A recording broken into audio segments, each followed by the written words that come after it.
الرحمن الرحیم نحمده ونصلی علی رسوله الکریم انا انزلناه فی لیلۃ القدر وما ادراک ما لیلۃ القدر۔ اللہ تعالیٰ کی عادت ہے کہ اللہ تعالیٰ اس دنیا کے نظام کو مساوات کی بنیاد پہ اللہ نے اس نظام کو نہیں چلایا۔ سب ایک جیسے نہیں ہیں اس دنیا میں۔ اللہ تعالیٰ نے انسانوں کو تمام مخلوق پہ ترجیح عطا فرمائی ہے، پھر انسانوں میں بھی سب کو ایک جیسا مقام نہیں دیا۔ پیغمبروں کو اللہ تعالیٰ نے عام لوگوں پر فضیلت عطا فرمائی، پھر پیغمبروں کو بھی ایک جیسا مقام نہیں دیا۔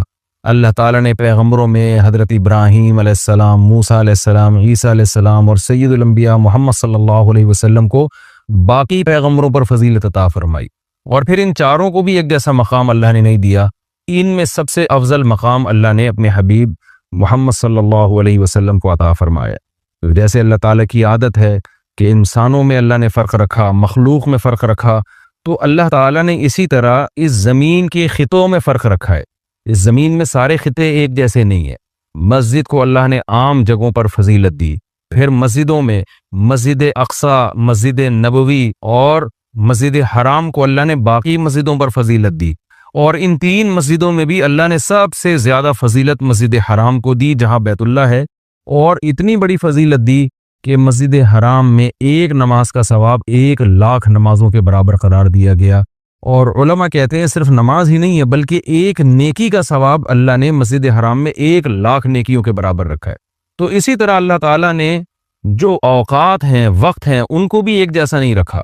اللہ تعالیٰ نے ہفتے کے دنوں میں جمعے کے دن کو ان بقیہ 6 دنوں پر اللہ نے فضیلت عطا فرمائی ہے۔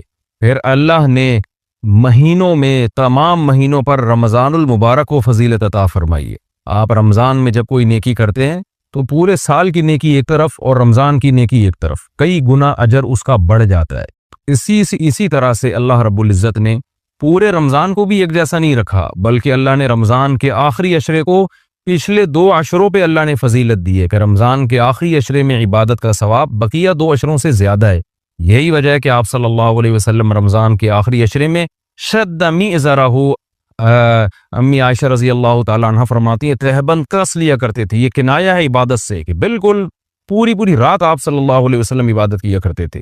اور کمال کی بات یہ ہے کہ رمضان کے آخری عشرے کی جو 10 راتیں ہیں یا 9 راتیں ہیں، ان میں بھی پھر اللہ نے 9 کو برابر نہیں قرار دیا، بلکہ ان میں ایک رات ایسی اللہ نے بنائی جو پورے رمضان کی تمام راتوں سے افضل اور پورے سال کی تمام راتوں سے افضل، اور اس کا نام بھی اللہ نے خود متعین کیا کہ اس کا نام ہے لیلۃ القدر۔ قدر کا مطلب مرتبے والی، قدر و منزلت والی، اونچے مقام والی رات۔ یہ اللہ کی عادت ہے کہ جیسے آپ دیکھتے ہیں کہ مختلف قسم کی کمپنیاں مختلف پیکیجز نکالتی ہیں اپنی پروڈکٹ کو سیل کرنے کے لیے، لوگوں کو فائدہ پہنچانے کے لیے، خود پیسے کمانے کے لیے۔ اللہ کو ہماری ضرورت نہیں ہے ہماری عبادت کی، اللہ کو اس بات کی ضرورت نہیں ہے کہ ہم اس کی عبادت کریں تو اس کو کوئی فائدہ ہوگا، لیکن اللہ ہمیں فائدہ پہنچانے کے لیے، ہمیں عبادت کی طرف لانے کے لیے، ہماری تربیت کے لیے کہ یہ کسی طرح کسی بہانے آ جائیں۔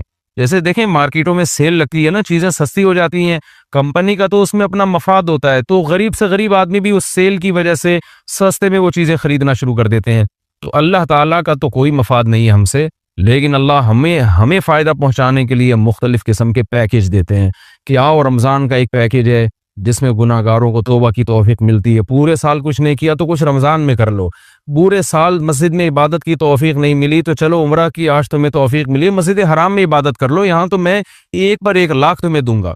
تو یہ جو اللہ کی طرف سے پیکیج ہمیں ملتے ہیں، یہ اللہ کے فائدے کے لیے نہیں، ہمارے فائدے کے لیے، کہ ہم جیسے نالائق شاید ثواب کا سن کے کہ بھئی ایک نیکی کا ثواب بہت زیادہ بڑھا چڑھا کر دیا جا رہا ہے، تو جیسے مارکیٹوں میں غریب آدمی بھی وہ اس جو ہے پیکیج کی وجہ سے خریداری کے لیے پہنچ جاتا ہے، تو اسی طرح جو بھی آخرت کی لالچ رکھنے والے لوگ ہیں، اگرچہ وہ گنہگار ہیں لیکن اس پیکیج سے فائدہ اٹھانے کا اللہ ان کو موقع دیتا ہے۔ پورے سال کچھ نہیں کیا تو اب آؤ، میری طرف سے سیل لگی ہوئی ہے، میری طرف سے ایک نیکی پہ لاکھوں نیکیاں دی جا رہی ہیں، آؤ میری طرف اور اس بہانے کچھ عبادت کر لو۔ تو عقل مند لوگ اللہ کی اس آفر سے فائدہ اٹھاتے ہیں، اللہ کی طرف سے پیش کردہ اس آفر سے اور اللہ کی اس رحمت سے فائدہ اٹھاتے ہیں۔ تو وہ رحمت کیا ہے؟ قرآن نے اس رحمت کو بیان کیا کہ یہ جو لیلۃ القدر کی رات ہے یہ اللہ کی طرف سے اتنا بہترین پیکیج ہے کہ قرآن خود اس کا تذکرہ کرتا ہے، لیلۃ القدر خیر من الف شہر۔ فرمایا کہ اللہ کہہ رہا ہے کہ کسی نے 1000 مہینے عبادت کی، جو تقریباً 83 سال بنتے ہیں، تو 83 سال کی عبادت کا اجر ایک طرف اور اس ایک رات کی عبادت کا اجر ایک طرف۔ آپ بتائیے کتنا بہترین اللہ کی طرف سے یہ اللہ کی رحمت کا معاملہ ہے، اور اللہ کی طرف سے یہ کتنا بہترین پیکیج ہے، تو اتنا زیادہ اس میں ثواب۔ اور اللہ نے بتایا کہ ایسی برکت والی رات ہے، 2 جگہ قرآن نے اس کا تذکرہ کیا، انا انزلناہ فی لیلۃ مبارکہ، کہ ہم نے اس رات میں قرآن کو نازل کیا اور یہ برکت والی رات ہے۔ ایک جگہ قرآن کہہ رہا ہے برکت والی رات، ایک جگہ قرآن کہہ رہا ہے قدر و منزلت والی رات، اور دونوں جگہ قرآن کہہ رہا ہے کہ ہم نے اس رات کو کی سلیکشن کی ہے قرآن کو نازل کرنے کے لیے۔ تو ایک فضیلت تو اس رات کی یہ ہے کہ اس میں عبادت کا اجر ہزاروں گنا بڑھ جاتا ہے۔ آپ 83 سال مسلسل عبادت کرتے رہیں اور اس ایک رات میں آپ عبادت کریں تو اللہ کی رحمت ہے کہ اس ایک رات کی عبادت کا ثواب 83 سال کی عبادت کے برابر ہو جائے گا۔ تو بہت ہی محرومی کی بات ہے کہ کوئی شخص اس رات کو سوتے میں گزار دے۔ اور علماء نے یہ بیان کیا ہے کہ جو بھی فضیلت والے دن یا فضیلت والی راتیں ہوتی ہیں ان میں جیسے عبادت کا ثواب بڑھ جاتا ہے، گناہ کا عذاب بھی اسی حساب سے کئی گنا بڑھ جاتا ہے۔ جیسے مسجد حرام کے بارے میں حدیث میں آتا ہے کہ ایک نماز 1,00,000 کے برابر، لیکن قرآن کیا کہتا ہے وَمَن يُرِدْ فِيهِ بِإِلْحَادٍ بِظُلْمٍ نُذِقْهُ مِنْ عَذَابِ السَّعِيرِ۔ مسجد حرام میں ظلم اور گناہ کا کوئی بھی معصیت جو ہے گناہ ہے اس کا عذاب بھی کئی گنا بڑھ جاتا ہے۔ اس لیے علماء کہتے ہیں کہ مسجد حرام میں ایک جرم وہ 1,00,000 جرموں کے برابر ہے، مسجد حرام میں ایک چوری 1,00,000 چوریوں کے برابر ہے، مسجد حرام میں ایک جھوٹ 1,00,000 دفعہ جھوٹ بولنے کے برابر ہے۔ وہ صرف نیکی کا ثواب نہیں بڑھتا، گناہ کا عذاب بھی بڑھ جاتا ہے۔ اسی طرح علماء کہتے ہیں کہ رمضان میں جیسے نیکی کا ثواب کئی گنا بڑھتا ہے، گناہ کا عذاب بھی کئی گنا بڑھتا ہے۔ جیسے مسجد میں نیکی کا ثواب بڑھ گیا، مسجد میں اگر آپ جرم کرتے ہیں گناہ کرتے ہیں تو عذاب بھی بڑھے گا کہ اللہ کے گھر میں تم غلط کیسے کر رہے ہو۔ تو اسی طرح یاد رکھیے کہ لیلۃ القدر میں 3 قسم کے لوگ ہیں۔ ایک تو وہ لوگ جو عبادت کر کے اس رات کو قیمتی بناتے ہیں اور 83 سال کی عبادت اپنے کھاتے میں اپنے اعمال نامے میں ڈال لیتے ہیں۔ ایک وہ لوگ ہیں جو محروم ہوتے ہیں، پوری رات سوتے رہتے ہیں، لیکن وہ بھی خوش قسمت ہیں کہ چلو عشاء کی نماز جماعت سے پڑھی، فجر کی جماعت سے پڑھی، کسی درجے میں ان کو بھی ثواب مل گیا، تراویح کی کچھ رکعتیں پڑھ لیں جتنی اللہ نے توفیق دی۔ یہ وہ لوگ ہیں جنہوں نے اس رات کو بہت حد تک ضائع کر دیا، لیکن خسارے والا کام انہوں نے نہیں کیا۔ خسارے والے وہ لوگ ہیں جو اس رات میں بھی گناہ نہیں چھوڑتے، ڈرامے دیکھ رہے ہیں، فلمیں دیکھ رہے ہیں، غیبتیں کر رہے ہیں اور عشاء کی نماز جماعت سے نہیں پڑھ رہے، گناہ کر رہے ہیں، فجر کی نماز جماعت سے نہیں پڑھ رہے، تو یہ بدبخت لوگ ہیں۔ تو خوب یاد رکھیے کہ لیلۃ القدر میں جیسے عبادت کا ثواب بڑھتا ہے ایسے ہی گناہ کا عذاب بھی کئی گنا زیادہ بڑھ جاتا ہے، اور یہی حکمت ہے۔ علماء بیان کرتے ہیں کہ رسول اللہ صلی اللہ علیہ وسلم نے ہمیں یقینی طور پر لیلۃ القدر کی رات متعین کر کے نہیں بتائی۔ آپ نے یہ فرمایا کہ طاق راتوں میں تلاش کرو، آخری عشرے میں تلاش کرو، وہ رات اسپیسیفک متعین نہیں کی۔ اس میں یہی حکمت علماء بیان کرتے ہیں کہ اگر وہ رات متعین کر دی جاتی اور پھر اس میں اس رات میں کوئی پوری رات سو کے ضائع کرتا تو اللہ کی اس پر حجت عام ہو جاتی۔ اللہ کہتے تجھے تو پتا تھا کہ آج لیلۃ القدر کی رات ہے، تو نے آج گناہ کیسے کیا، تو نے اس رات کو ضائع کیسے کیا، تو اور زیادہ عذاب آ سکتا تھا۔ ایسا نہ ہوتا کہ دنیا میں ہی عذاب آ جاتا۔ تو اس لیے اللہ نے اس کو مخفی کر دیا کہ تھوڑا سا کنفیوژن میں ڈال دیا کہ تاکہ اس میں اگر کوئی اس رات کو ضائع کرتا ہے تو اس کو یقینی طور پر افسوس نہ ہو کہ ہو سکتا ہے وہ یہ سوچے شاید آج کی رات نہ ہو بلکہ ہو سکتا ہے کل یا پرسوں کی رات لیلۃ القدر ہو جائے۔ ایک حکمت علماء یہ بیان کرتے ہیں۔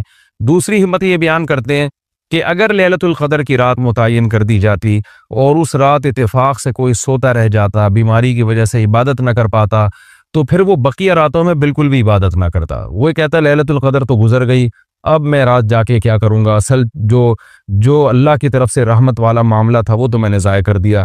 تو اللہ نے اس امت پر احسان کیا کہ بتا دیا بھائی آخری عشرہ ہے اور طاق راتوں میں امکان زیادہ ہے، تاکہ کوئی 21ویں رات کو عبادت نہ کر سکے تو اس کو یہ خیال نہ ہو کہ بھائی اب لیلۃ القدر کا چانس ہی ختم ہو گیا، بھائی ہو سکتا ہے 22ویں ہو سکتا ہے 23ویں ہو، تو اس لالچ میں اس امید میں وہ 10 کی 10 راتیں عبادت کرے گا۔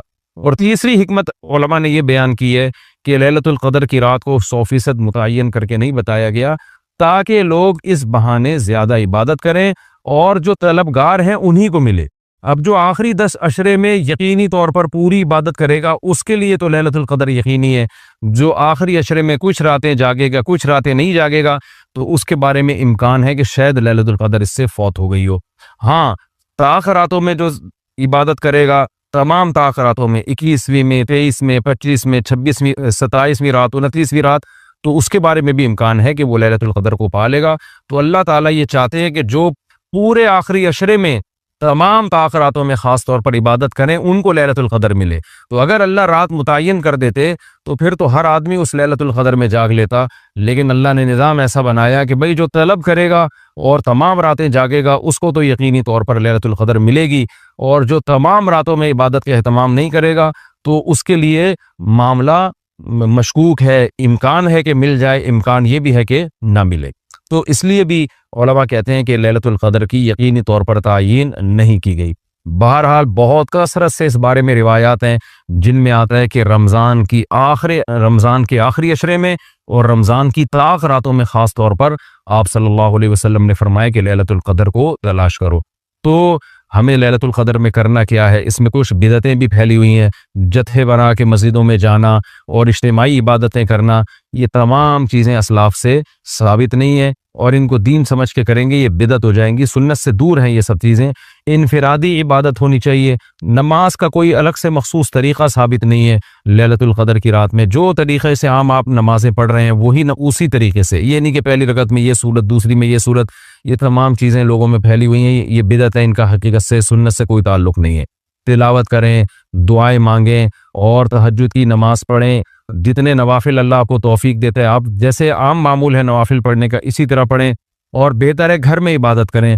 گھر میں اگر مشکل ہو رہی ہے تو مسجد میں بھی جا سکتے ہیں، لیکن نوافل گھر میں پڑھنا یہ مسجد میں پڑھنے سے زیادہ افضل ہے۔ مسجد میں شور شرابہ کرنا، لیلۃ القدر کے نام پہ جتھے بنا کے بیٹھنا، پھر لیلۃ القدر کی رات میں پوری رات پروگرام چلنا مسجدوں میں، یہ سب چیزیں لوگوں کو عبادت سے غافل کرنے والی ہیں۔ بیان بھی ہونے چاہیے مختصر، آدھا گھنٹہ ہو گیا، 1 گھنٹہ ہو گیا، باقی وقت عبادت میں لگانا چاہیے۔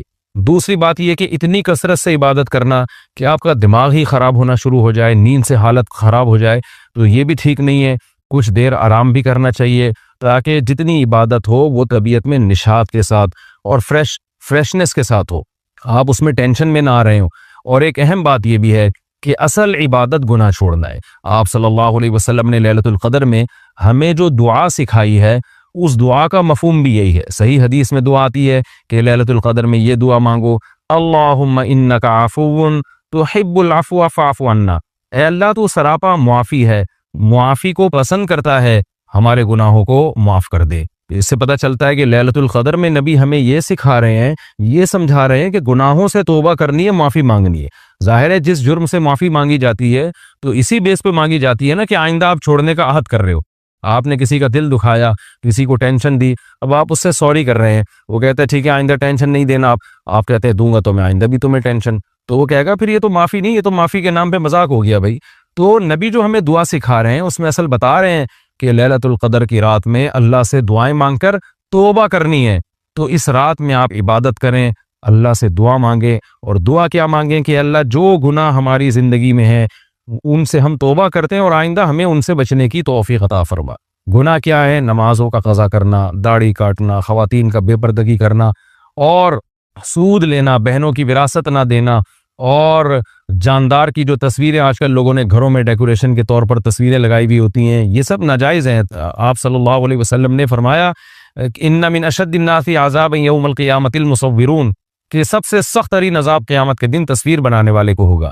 ڈیجیٹل کیمرے کی تصویر میں تو بہت اچھا خاصا علماء کا اختلاف ہے کہ ہماری رائے یہ کہ تصویر میں داخل نہیں ہے، لیکن جو پرنٹڈ تصویر ہوتی ہے اور کسی شرعی عذر کے بغیر ہو، ایک تصویر کسی ضرورت سے ہوتی ہے، بلا وجہ شو بازیوں کے لیے اپنے باپ داداؤں کی تصویریں دیواروں پہ سجانا، یہ فیشن ہمارے یہاں بنتا چلا جا رہا ہے۔ اور جو بت بنے ہوئے ہوتے ہیں تصویر کے نام پہ، وہ بھی اسلام میں حرام ہے۔ تو ان سب چیزوں سے ہمیں لیلۃ القدر میں توبہ کرنی ہے، شراب سے، زنا سے، بدنظری سے، والدین کی نافرمانی سے، رشتہ داری توڑنے سے۔ آپ صلی اللہ علیہ وسلم نے فرمایا جو خونی رشتوں کو توڑتا ہے وہ جنت میں داخل نہیں ہوگا۔ لیلۃ القدر کی رات میں آپ اپنے خونی رشتوں کو منا لیں، اس رات میں آپ اگر رشتے کو جوڑیں گے، اس کا ثواب کئی گنا زیادہ ملے گا، اس کی برکتیں بہت زیادہ ہوں گی۔ تو اس رات میں صدقہ خیرات بھی کرنا چاہیے، اور ان تمام جرائم سے، نماز چھوڑنے کا گناہ، سود کا گناہ، وراثت کھانے کا گناہ، جو بھی ناپ تول میں کمی کا گناہ، آپ اگر کسی ادارے میں جاب کرتے ہیں، آپ تنخواہ پوری لے رہے ہیں مگر آپ کام میں ڈنڈی مار رہے ہیں، یہ خیانت ہے جس سے قرآن نے روکا ہے۔ یہ بھی ایک جرم ہے، اس جرم سے بھی ہم نے اس رات میں توبہ کرنی ہے۔ اگر کوئی کرایہ دار مالک مکان کے گھر کو امانت کے طور پہ استعمال نہیں کرتا، یہ بھی امانت میں خیانت ہے۔ اور اگر مالک مکان کرایہ دار کو تنگ کرتا ہے، یا کرایہ دار مالک مکان کو ٹائم پہ کرایہ نہیں دیتا، یہ بھی جرم ہے جس کو قرآن بیان کرتا ہے امانت میں خیانت۔ تو جہاں بھی دو آدمیوں کا معاملہ ہو رہا ہے اور اس میں آپ ڈنڈی مار رہے ہیں، یہ بہت بڑا جرم ہے۔ قرآن میں اہل جنت کی یہ صفات بیان نہیں کی گئی ہیں۔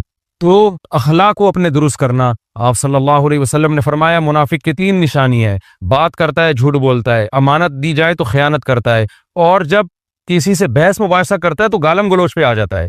آج دیکھیں دفتروں میں کیا حال ہے، بات بات پہ گالیاں، ذرا سا کوئی مسئلہ ہوتا ہے فوش فوش گالیاں نکالنا شروع کر دیتے ہیں۔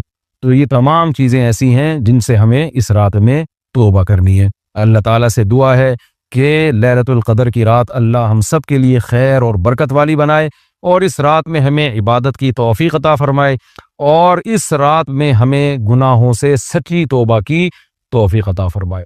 حدیث کیا کہتی ہے؟ نبی نے دعا سکھائی کہ اے اللہ اتنا خوف، زیادہ خوف مسلط ہو گیا تو پڑھائی سے بھی گئے، نیند سے بھی گئے، کھانے سے بھی گئے۔ تو اللہ کا بھی اگر زیادہ خوف پیدا ہو گیا، صحت بھی خراب ہوگی۔ بعض لوگوں کے دل میں جہنم کی آگ کا بہت خوف مسلط ہو جاتا ہے، وہ عبادت سے بھی جاتے ہیں، پھر وہ لائف کو جتنا انجوائے کرنا چاہیے جس شریعت نے اجازت دی اتنا بھی نہیں کر پاتے۔ تو اس لیے ہمارے نبی نے دعا سکھائی، اللہم اقسم لنا من خشیتک ما تحول به بیننا وبین معصیتک۔ یہ میں مناجات مقبولہ کی دعاؤں کا ایک تھوڑا سا تعارف پیش کر رہا ہوں آپ کے سامنے۔ یہ کتنی پیاری دعائیں ہیں۔ اے اللہ ہمیں اتنا خوف اپنا دے دے جو ہمارے اور تیری نافرمانی کے درمیان آڑ، کیونکہ خوف کا مقصد ڈرنا برائے ڈرنا نہیں ہے، خوف کا مقصد ہے جہنم سے بچنا، اور وہ جب بچیں گے جب گناہ سے بچیں گے۔ تو کم سے کم اتنا خوف تو ہو کہ جب گناہ کی طرف دل مائل ہو تو تیرا خوف رکاوٹ بن جائے، گناہ سے روک لے ہم کو۔ وَمِن طَاعَتِكَ مَا تُبَلِّغُنَا بِهِ جَنَّتَكَ، اپنی اطاعت کا اتنا جذبہ دے دے جو ہمیں جنت تک پہنچا دے۔ کیا ہوا بھائی، کیا ہوا؟ اچھا، وَمِن طَاعَتِكَ مَا تُبَلِّغُنَا بِهِ جنتک، یہ اسی کی تکمیل ہے۔ وَمِنَ الْيَقِينِ، یہ بڑا پیارا جملہ ہے، وَمِنَ الْيَقِينِ مَا تُهَوِّنُ بِهِ عَلَيْنَا مَصَائِبَ الدُّنْيَا۔ اے اللہ اپنا اتنا یقین دے دے، اتنا یقین، تیری ذات میں اتنا یقین آ جائے کہ تو سب کچھ کرنے والا تو ہی ہے، اتنا یقین آ جائے کہ دنیا کی مصیبتیں ہلکی لگنے لگیں، ڈپریشن میں نہ جائیں ہم مصیبتوں کی وجہ سے۔ جو اللہ کو نہیں مانتے نا، جب وہ دیکھتے ہیں کوئی ٹینشن آ رہی ہے تو وہ کہتے ہیں یار اس ٹینشن کی یہ وجہ ہے اور یہ وجہ تو ختم نہیں ہوگی، تو میں تو ٹینشن میں زندگی گزاروں گا، وہ خودکشی کی طرف جائیں گے۔ اور جس کو پتا ہے کہ یہ دینے والا کون ہے؟ اللہ، وہ میرا خیر خواہ ہے، وہ مجھے سنورنے اور بنانے کے لیے دے رہا ہے، وہ یہ ٹینشن دور بھی کر سکتا ہے، وہ کسی سبب کا محتاج نہیں ہے، اس میں میرا فائدہ ہے، تو اس سے وہ ٹینشن کیا ہو جائے گی؟ ہلکی۔ تو اے اللہ اتنا یقین اپنا دے دے جس یقین کی وجہ سے دنیا کی مصیبتیں ہمیں ہلکی لگنے لگیں۔ اگر اتنا بھی یقین نہیں ہے تو یہ یقین نہیں ہے۔ وَمِنَ الْيَقِينِ مَا تُهَوِّنُ بِهِ عَلَيْنَا مَصَائِبَ الدُّنْيَا وَمَتِّعْنَا بِأَسْمَاعِنَا وَأَبْصَارِنَا وَقُوَّاتِنَا أَبَدًا مَا أَبْقَيْتَنَا۔ اے اللہ تو نے ہمیں آنکھ کی نعمت دی، سننے کی نعمت دی، بولنے کی نعمت دی، چلنے کی اور بات کرنے کی، یہ تمام نعمتیں جب تک ہماری زندگی ہے یہ نعمتیں ہم باقی رکھنا، معذوری سے ہمیں بچانا۔ سمجھ رہے ہو کہ نہیں سمجھ رہے؟ آج لوگ دولت مانگ رہے ہوتے ہیں، صحت کو فوکس نہیں کر رہے۔ آنکھ کی بینائی چلی جائے، خدا نخواستہ کیسی اندھیر زندگی ہے، سننے کی طاقت چلی جائے۔ وَمَتِّعْنَا بِأَسْمَاعِنَا وَأَبْصَارِنَا وَجَمِيعَ قُوَّاتِنَا أَبَدًا مَا أَبْقَيْتَنَا وَاجْعَلْهُ الْوَارِثَ مِنَّا۔ یہ اس سے بھی زیادہ خاندانی جملہ۔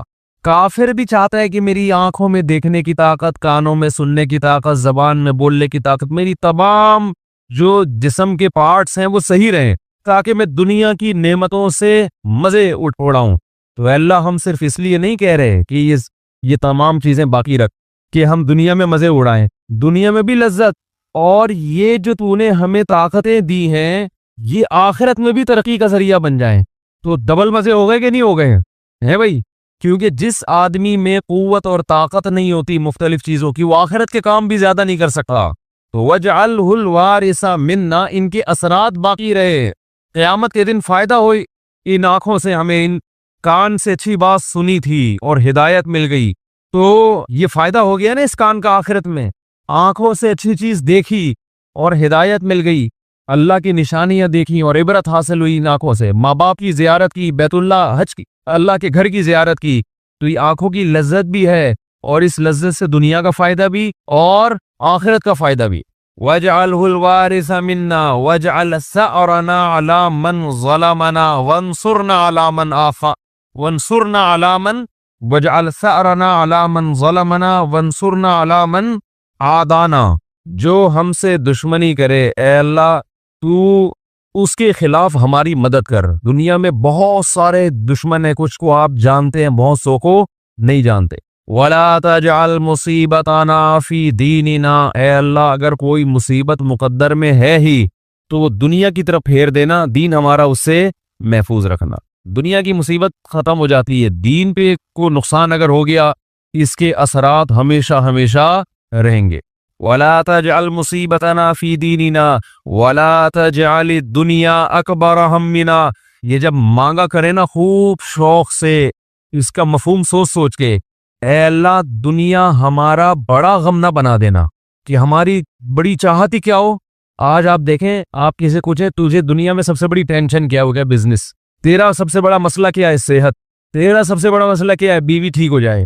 تیرا سب سے بڑا مسئلہ کیا ہے جو تو چاہتا ہے؟ یار میرا سب سے بڑا مسئلہ ہے میری شادی ہو جائے۔ تیرا سب سے بڑا مسئلہ کیا ہے؟ یار ابا ٹھیک ہو جائیں۔ تیرا سب سے بڑا مسئلہ کیا ہے؟ یار میرے بال نہیں ہیں سر پہ، میں سارا دن اسی کوشش میں لگا رہتا ہوں سر پہ بال نکل آئیں۔ بھائی تیرا سب سے بڑا مسئلہ کیا ہے؟ بھائی مجھے اللہ نہ کرے کینسر ہے، میرا سب سے بڑا مسئلہ اس وقت یہ بن چکا ہے میرا کینسر کسی طرح سے ٹھیک ہو جائے۔ بھائی تیرا سب سے بڑا مسئلہ کیا ہے؟ یہ لوگوں کی آپ سروے کریں تو یہی ہوگا نا، سمجھ میں آ رہی ہے بات؟ اکبر ہمینا کا مطلب سب سے بڑا مسئلہ، سب سے بڑی ٹینشن۔ بھائی تیرا سب سے بڑا مسئلہ کہ یار میرے بچے میرے خوابوں میں نہیں ہیں، میری سب سے بڑی خواہش ہے میرے بچے انسان کے بچے بن جائیں۔ بھائی تیرا سب سے بڑا مسئلہ کیا ہے؟ بھائی اس کا سب سے بڑا مسئلہ اس کو خدا نخواستہ فالج ہوا ہوا ہے، اس کی بھی سب سے بڑی کوشش یہی کہ فالج ٹھیک ہو جائے اس کا۔ نبی دعا سکھا رہے ہیں یہ کبھی بھی ہمیشہ اللہ سے پناہ مانگو، اے اللہ یہ چیزیں میرے مسئلے تو رہیں، سب سے بڑے مسئلے نہ رہیں، سب سے بڑا مسئلہ ایک ہی ہو آخرت۔ بھائی یہ مسئلہ ختم ہو گیا، کوئی دوسرا مسئلہ آ جائے گا آپ کے ساتھ، کیا خیال ہے؟ ادھر میری طرف دیکھیں، ادھر کیوں دیکھ رہے ہیں؟ ابھی آپ کا سب سے بڑا مسئلہ ہے میرا بیان سنیں آپ بیٹھے۔ اچھا مجھے کچھ اس وجہ سے دیکھ رہے تھے آپ مجھے، اچھا ٹھیک ہے ٹھیک ہے میں دے رہا اس میں دیتا ہوں دعا میں۔ 4 لاکھ روپے پہ جمع ہوا ہے، ابھی جمع کرنا ہے 25-30 لاکھ، تھوڑی سی۔ اچھا میں جمعے کی نماز کے بعد تو سب سے بڑا مسئلہ جو میرا اور آپ کا ہو تو حدیث میں آتا ہے کہ اللہ سے دعا مانگو، لا تجعل الدنیا اکبر ہمنا، اے اللہ یہ دنیا کے جو بکھیڑے اور مسائل ہیں یہ ہمارا سب سے بڑا مسئلہ نہ ہو۔ سب سے بڑا مسئلہ ہمارا ایک ہو، بھائی کینسر ٹھیک ہو یا نہ ہو، آخرت صحیح ہو جائے۔ ہم نے ایسے علماء کو دیکھا ہے موت کے وقت شفا کی زیادہ فکر نہیں ہے ان کو کہ میں ٹھیک ہو جاؤں، فکر یہ ہے کہ بھلے مر جاؤں لیکن مغفرت ہو جائے آخرت میں۔ ہمارے ایک استاد تھے 45-50 سال بمشکل ان کی عمر ہوگی، بیمار ہو گئے بہت سخت، تو میں جب بھی ان سے ملنے کے لیے جاتا ان کی عیادت کے لیے، عام طور پہ جب آپ بیمار کی عیادت کے لیے ملے تو بس وہ ایک ہی چیز کر رہا ہوگا، یار میں ٹھیک ہو جاؤں، بس میں ٹھیک ہو جاؤں، بس میں ٹھیک ہو جاؤں، فلاں ڈاکٹر، وہ اس کے علاوہ اس کی کوئی چاہت نہیں ہوتی۔ ہم جب ان سے ملنے کے لیے گئے تو بڑی شدید تکلیف میں، نلکیاں لگی ہوئی ہیں، ڈرپ چڑھ رہی ہے، بہت کمزور ہو گئے۔ ہم نے کہا کیسی طبیعت ہے؟ کہہ رہے طبیعت ٹھیک نہیں ہے، دعا کرو اللہ مجھے شفا دے دے۔ پھر تھوڑی دیر میں کہنے لگے بس دعا کرو اللہ مجھ سے آخرت میں حساب نہ لے۔ ہر تھوڑی دیر کے بعد بھئی اگر میری زندگی ختم ہو رہی ہے تو بس دعا کرو اللہ مجھ سے آخرت میں حساب نہ لے۔ دنیا دار آدمی کہتا ہے بس ختم ہو رہی ہے تو نہیں، ختم نہیں ہو، بس یہ دعا کرو، یہ میں مرنا نہیں چاہتا بھائی میں کسی بھی قیمت پہ۔